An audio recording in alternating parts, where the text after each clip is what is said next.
आज क्लास में हम लोग केमिस्ट्री में क्लास 12 की केमिस्ट्री के अंतर्गत कार्बनिक रसायन के अंतर्गत ऑर्गेनिक केमिस्ट्री के अंतर्गत हम लोग हैलो एल्केन की जानकारी लेने वाले हैं। तो हैलो एल्केन क्या होता है उसके बारे में आप अच्छे से समझें। हैलो एल्केन्स हाइड्रोजन का व्युत्पन्न होता है। एल्केन में एक हाइड्रोजन यदि हाइड्रोजन द्वारा विस्थापित हो रहा है तो उसको हम हैलो एल्केन कहते हैं। उससे पहले आप कुछ बातें जान लीजिए।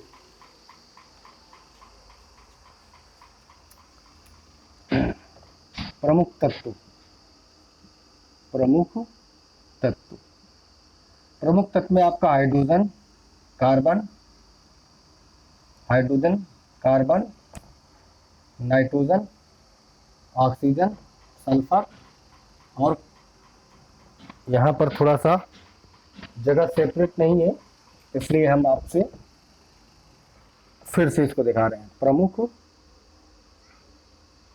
तत्व यह आपका हो गया hydrogen carbon nitrogen oxygen sulphur, और ये आपका हो गया हाइड्रोजन। हाइड्रोजन में क्लोरीन ब्रोमीन और आयोडीन आएगा। तो यहाँ पर हम चर्चा करेंगे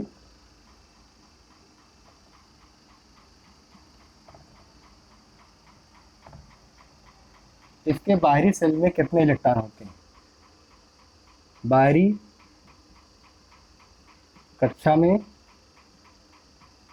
इलेक्ट्रॉन या संयोजी इलेक्ट्रॉन। अब इसका तो होता है 1, इसका होता है 4, इसका होता है 5, इसका होता है 6, इसका भी 6 और इसका भी 7। अब हम चर्चा करेंगे इलेक्ट्रॉन बिंदु संरचना की। तो इसका इलेक्ट्रॉन बिंदु संरचना हो गया 1, इसका हो गया ये, और इसका हो गया नाइट्रोजन का 1 2 3 4 5, और ऑक्सीजन को हो गया 1 2 3 4 5 6, सल्फर को हो गया 1 2 3 4 5 6, और इसका हो जाएगा 1 2 3 4 5 6 7। तो अब हम इसके संयोजकता की बात करेंगे। संयोजकता वैलेंसी। अब इसमें एक अनपेयर इलेक्ट्रॉन है इसलिए इसकी संयोजकता 1 हो गई। इसमें 4 है, इसमें 1 2 3 है, इसमें 1 2 3 है, सॉरी 2 है, और इसमें भी 1 2 है, और इसमें आपका 1 है। अयुग्मित इलेक्ट्रॉनों की संख्या जिसका जुड़ा नहीं बन रहा है, इसमें 1 का जुड़ा नहीं बन रहा है, इसमें 2 का नहीं बन रहा है, इसमें 2 का नहीं बन रहा है, इसमें 1 2 3 का नहीं बन रहा है, इसमें 4 का, इसमें 1 का। अब इसका रासायनिक बंध संरचना में हाइड्रोजन का 1 हो जाएगा और कार्बन का 4 हो जाएगा, जैसा कि 1 2 3 4, नाइट्रोजन का 1 2 3, ऑक्सीजन का 1 2, ऐसे, या तो फिर आप इसको ऐसे शो करेंगे, सल्फर का 1 2, ये, या तो फिर आप ऐसे शो करेंगे, और ये आपका क्लोरीन है 1 है, तो ये आपका हो गया हाइड्रोजन वाले का। तो इस प्रकार इसमें ये सारी बातों को आप अच्छे से राइट डाउन करेंगे, अच्छे से समझेंगे कि ये hydrogen carbon nitrogen oxygen sulphur और हाइड्रोजन, ये सारे तत्व हैलो एल्केन में हम सीखने वाले हैं। तो इनके हम बाहरी कक्षा में कितने इलेक्ट्रॉन होते हैं ये जान लें, इलेक्ट्रॉन बिंदु संरचना जान लें, इसकी हम संयोजकता जान लें, और हम इसके बॉन्डिंग में कैसे इसका स्ट्रक्चर होता है, संरचना सूत्र। तो डियर स्टूडेंट, मैं आशा करता हूँ कि आप लोगों को ये सारी बातें समझ में आ गई होंगी, तो आप इसको राइट डाउन कर लीजिए। अब हम चर्चा करेंगे हैलो एल्केन की। इससे पहले भी कुछ इंपॉर्टेंट बातें हैं, उनको और अच्छे से समझ लें।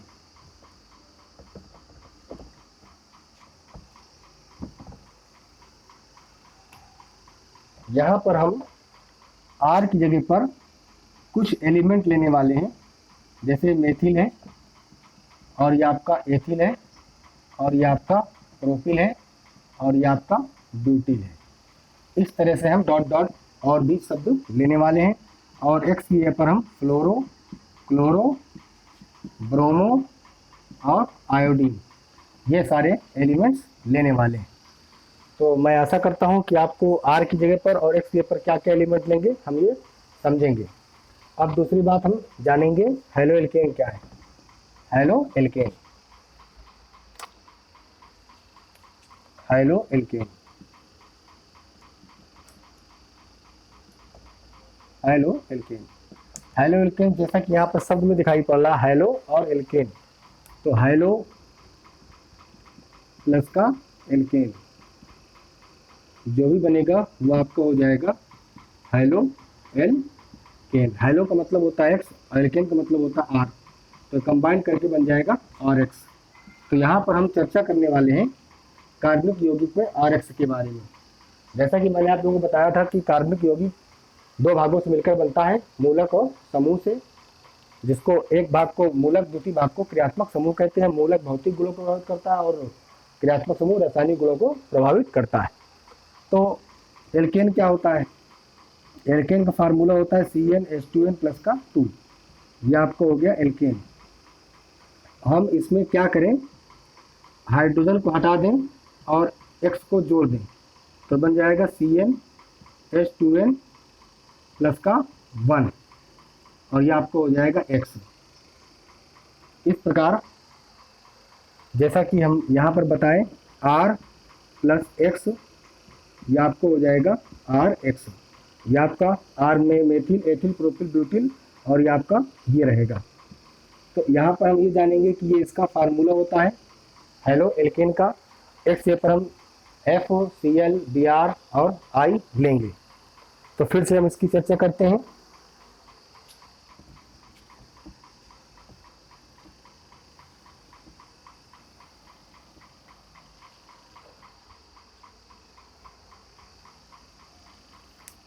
हेलो एल्केन,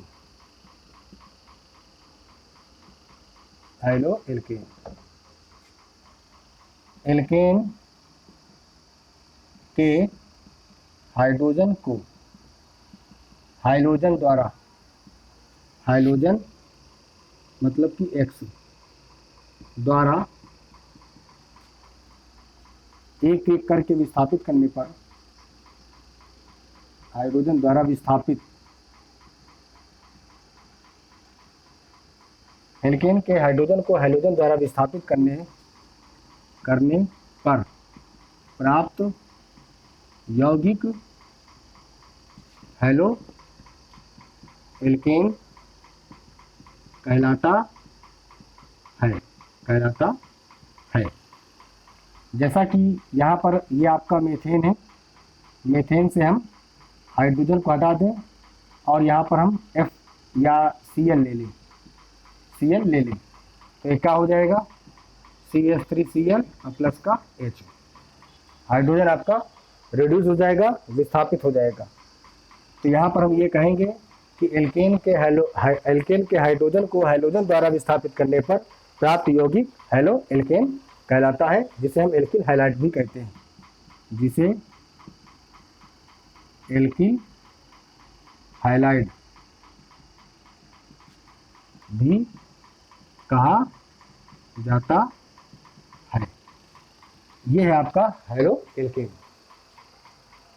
अब हेलो एल्केन में या हम ये कह सकते हैं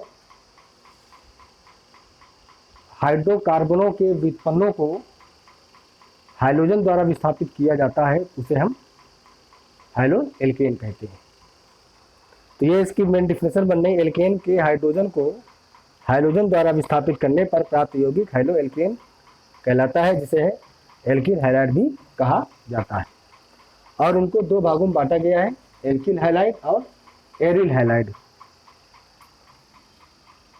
इसको हम दो भागों में बांटेंगे।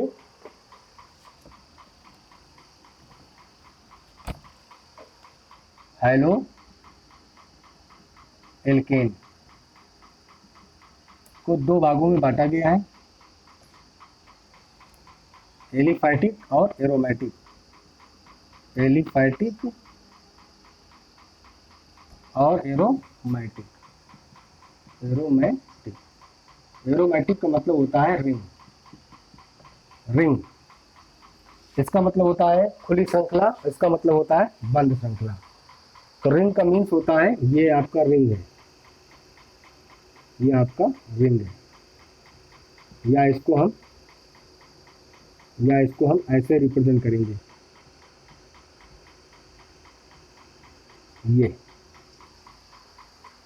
एरोमेटिक हो गया रिंग है, और ये आपका एलिफैटिक हो गया। और ये आपका 3 प्रकार का होता है, alkyl halide, alkyl alkyl highlight और एल्कीन हाइलाइट।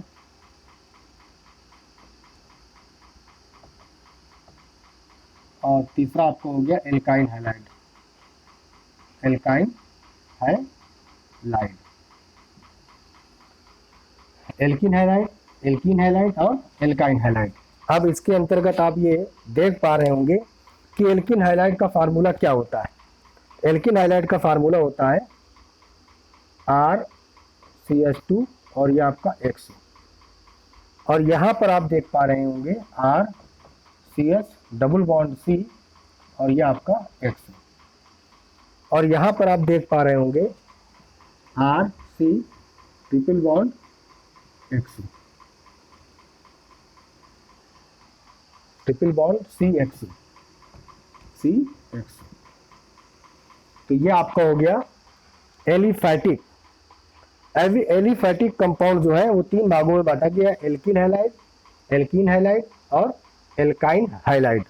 अब यहाँ पर हम बात करेंगे आपके सामने एल्किल हाइलाइट का क्लासिफिकेशन, उसको हम बाद में रखते हैं, उसकी चर्चा हम बाद में करते हैं। हम अब यहाँ पर सीखेंगे एल्किल हाइलाइट की जानकारी। तो एल्किल हाइलाइट 3 भागों में बटा है, मोनो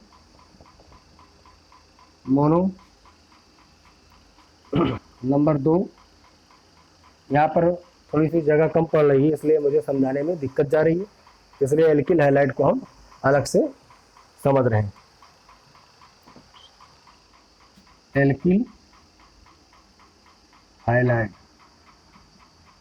एल्किल हाइलाइट, इसको हम 3 भागों में बांटते हैं, 4 भागों में बांटते हैं, मोनो, डाई, ट्राई और ये आपका हो गया टेट्रा।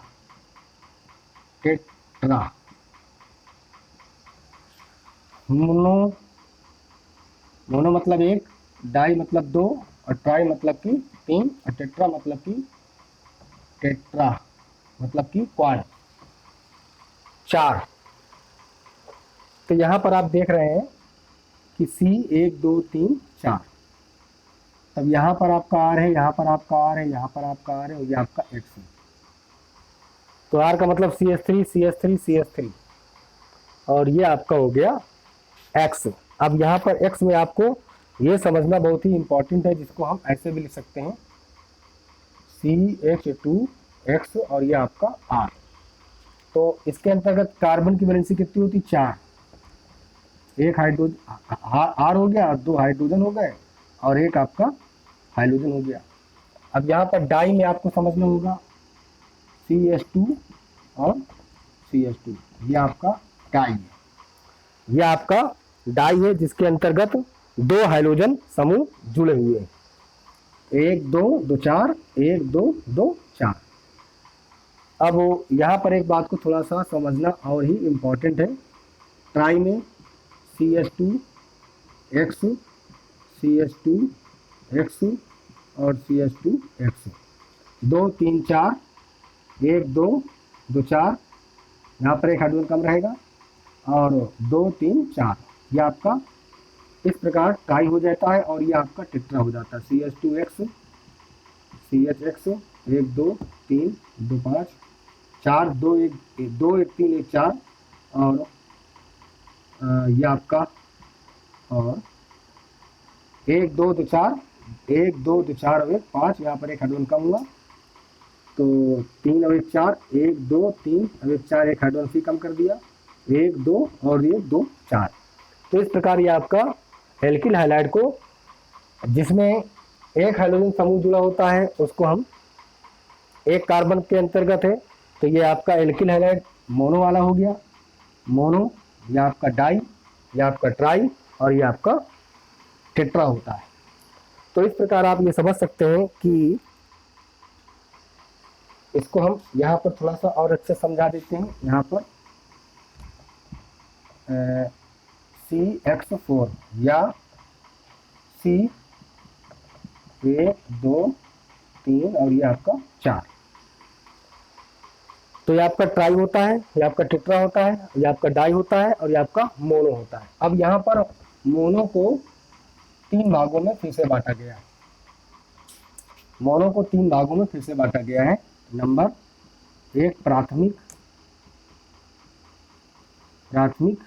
या फिर प्राइमरी, जिसको हम पी कहते हैं, और ये आपका द्वितीयक है, द्वितीयक या सेकेंडरी, इसको हम एस कहते हैं, और फिर आपका तृतीयक है, टर्सरी, जिसको हम टी कहते हैं, टर्सरी, इसको हम एस कहते हैं, इसको हम टी कहते हैं। तो इसको 1 डिग्री, 2 डिग्री और 3 डिग्री भी कहा जाता है। तो 1 डिग्री के अंतर्गत क्या होता है, 1 डिग्री में आपका केवल एक कार्बन होता है, RCH2X। 2 डिग्री में 2 कार्बन होते हैं,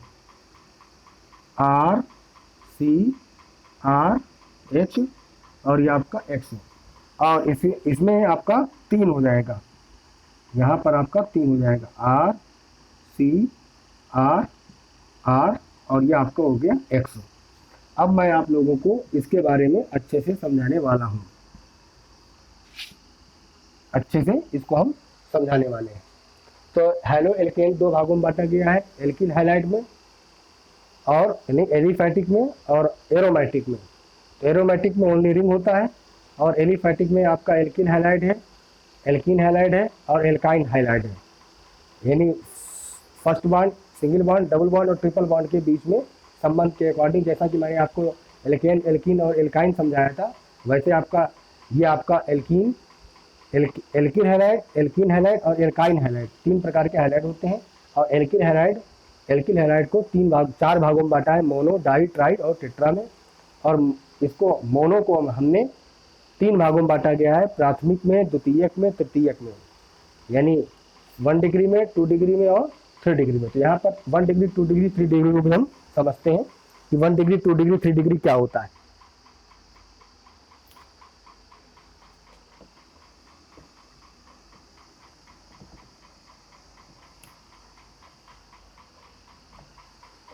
यहाँ पर 1 2 3 4 5 6 और ये आपका 7।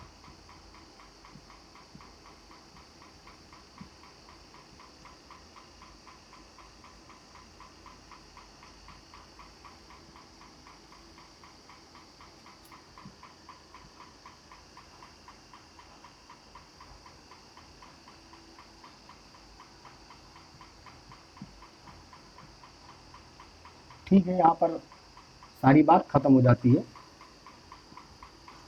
यहाँ पर इस बात को समझना बहुत ही आसान है। एक कार्बन, कोई कार्बन यदि एक कार्बन से जुड़ा है तो उसको हम 1 डिग्री बोलेंगे, अगर 2 कार्बनों से अटैच है तो उसको हम 2 डिग्री बोलेंगे, 3 कार्बन से अटैच है तो 3 डिग्री बोलेंगे।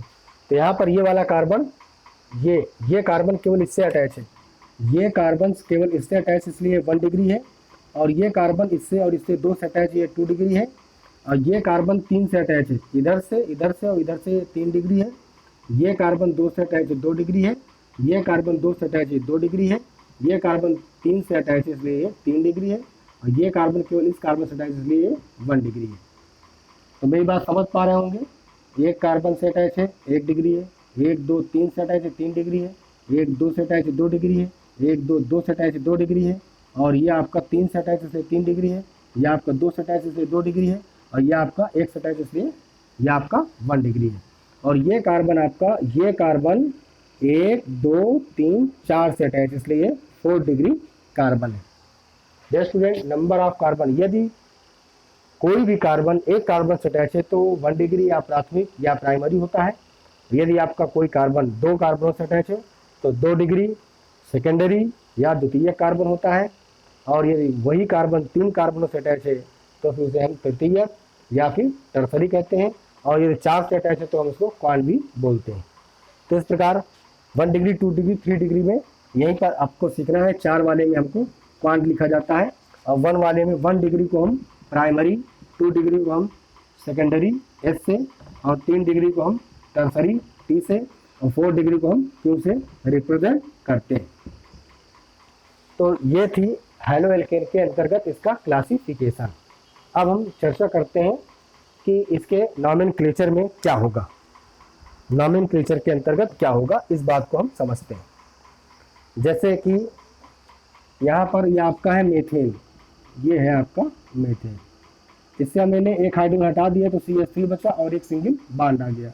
अब एक सिंगल बॉन्ड आ गया है तो हम इसको क्लोरीन से रिप्रेजेंट कर रहे हैं, क्लोरीन से बॉन्ड को बांध रहे हैं CH3Cl। ये आपको हो गया एल्किल हैलाइड, हेलो एल्केन। अगर मान लिया जाए कि इसके एक हाइड्रोजन हटा दें तो यह आपका एल्किल हैलाइड बन गया है। यहाँ पर हम देखते हैं मूलक, फिर क्रियात्मक समूह, क्रियात्मक समूह, और फिर ये यौगिक, और फिर वो उसका नाम। तो मूलक में आपका R हो गया, क्रियात्मक समूह में X हो गया, कंपाउंड C हो गया, और नॉमेनक्लेचर, नॉमेनक्लेचर तो R में आपका आ गया CH3 फ्री बॉन्ड, और यहाँ पर आपका क्लोरीन, तो ये कंपाउंड है, कंपाउंड यौगिक, तो ये बन जाएगा CH3Cl। तो इसका साधारण नाम और IUPAC नाम दोनों की चर्चा करते हैं। तो पहले साधारण नाम, साधारण नाम, ये मेथिल है और ये क्लोराइड है, तो ये आपको हो गया मेथिल क्लोराइड। अब हम फिर इसी से बना सकते हैं। मान लिया जाए कि हमने F ले लिया है तो ये क्या बन जाएगा CH3F, methyl fluoride, methyl fluoride, methyl fluoride. मान लिया जाए कि यहाँ पर हमने ले लिया है Br, तो CH3Br, और ये आपका बन गया है मेथिल ब्रोमाइड, ब्रोमाइड, और ये आपका हो गया I, तो CH3I, ये आपका बन जाएगा मेथिल आयोडाइड, आयोडाइड। तो इसी प्रकार यदि हम यहाँ पर अब हम C2 यानी C2H6 आपका एथेन होता है। अब इससे हम एक हटा देंगे तो एथिल बन जाएगा। अब यहाँ पर आपका क्या हो जाएगा C2H5 एथिल क्लोराइड, क्या बनेगा एथिल क्लोराइड, और ये आपका क्या बन जाएगा C2H5 ethyl fluoride, ethyl fluoride, और ये आपका क्या बन जाएगा C2H5 ethyl bromide, ethyl bromide. इसी प्रकार ये आपका क्या बन जाएगा C2H5 ethyl iodide, ethyl iodide. तो डियर स्टूडेंट, आप बारी बारी से R की जगह पर CH3 कामा C2H5 कामा C3H7 कामा C4H9 लेंगे, और X की जगह पर आप Cl, Br, आयोडीन और फ्लोरीन, मतलब कि क्लोरो, फ्लोरो, क्लोरो, ब्रोमो और आयोडो ले लेंगे, तो ये आपके कंपाउंड बनेंगे। अब हम चर्चा करेंगे इसके नॉमेनक्लेचर की, IUPAC नामकरण कैसे करते हैं, IUPAC नामकरण कैसे करते हैं। तो यहाँ पर आप देखेंगे क्लोरीन के लिए Cl के लिए क्लोरो, क्लोरो, Br के लिए ब्रोमो, आयोडीन के लिए आयोडो, और फ्लोरीन के लिए फ्लोरो, फ्लोरो संगत एल्केन से पहले लिया जाता है, संगत एल्केन से पहले लिया जाता है, संगत एल्केन से पहले लिखा जाता है, और संगत एल्केन से पहले लिखा जाता है। नंबर 2, एक के लिए मोनो, 2 के लिए डाई, और 3 के लिए, 2 के लिए डाई, 3 के लिए ट्राई, तथा 4 क्रियात्मक समूह के लिए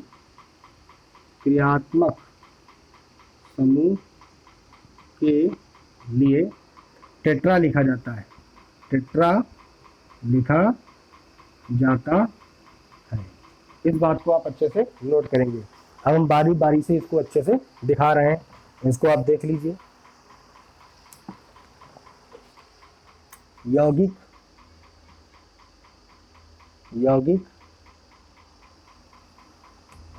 साधारण नाम,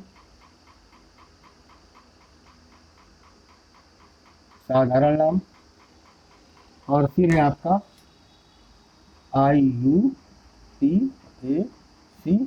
नेम, और फिर है आपका संरचना सूत्र। तो देखते हैं,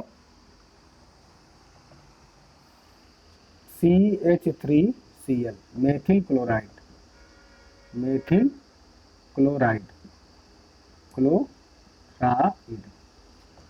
मतलब कि IUPAC नेम में पहले एल्किल ग्रुप का हम नाम लेंगे, बाद में हम हाइलाइट ग्रुप का नाम लेंगे। फ्लोरीन के लिए फ्लोराइड, क्लोरीन के लिए क्लोराइड, ब्रोमीन के लिए ब्रोमाइड, आयोडीन के लिए आयोडाइड लिखा जाता है। परंतु साधारण नाम के बाद IUPAC नेम में फ्लोरीन के लिए फ्लोरो, क्लोरीन के लिए क्लोरो, ब्रोमीन के लिए ब्रोमो, और आयोडीन के लिए आयोडो लिखा जाता है संगत एल्केन से पहले। नंबर ऑफ कार्बन 1 है, तो हम यहाँ पर लिखेंगे क्लोरीन के लिए क्लोरोमेथेन, या फिर इसको हम मोनोक्लोरोमेथेन लिखेंगे, मोनोक्लोरोमेथेन कहेंगे, क्योंकि इसका संरचना सूत्र क्या बनेगा, 1 हाइड्रोजन, 2 हाइड्रोजन, 3 हाइड्रोजन, और ये आपका हो गया है एक X का मतलब हो गया Cl। तो यहाँ पर एक कार्बन है, तो एक कार्बन को हम मेथ कहेंगे, और एक हाइड्रोजन हाइलाइट ग्रुप है क्लोरीन, तो इसलिए हम मोनोक्लोरोमेथेन कहेंगे, या तो फिर हम सीधा क्लोरोमेथेन कहेंगे। दूसरी बात, इसी में यदि हम एक हाइड्रोजन कम कर देते, 2 हाइड्रोजन लगा देते, तो यहाँ पर 2 क्लोरीन हो जाता। जब 2 क्लोरीन हो जाता तो एक हाइड्रोजन आपका हट जाता, तो दो इसके फार्मूले में, स्ट्रक्चर फार्मूले में 2 Cl दिखाई पड़ता, तो इसका नाम पड़ जाता, यहाँ पर 2 है इसलिए हम लिखेंगे डाई क्लोरोमेथेन।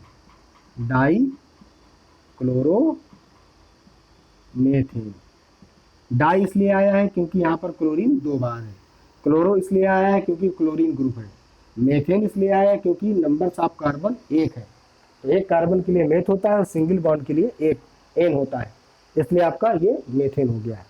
सपोज दैट यहाँ पर अगर तीन हाइड्रोजन क्लोरीन होते तो इसका नाम क्या होता, अब यहाँ पर इसका मेथिल क्लोराइड तो होगा नहीं नाम, इसका नाम होगा ट्राई, 3 बार है ना, तो ट्राई मेथिल क्लोराइड,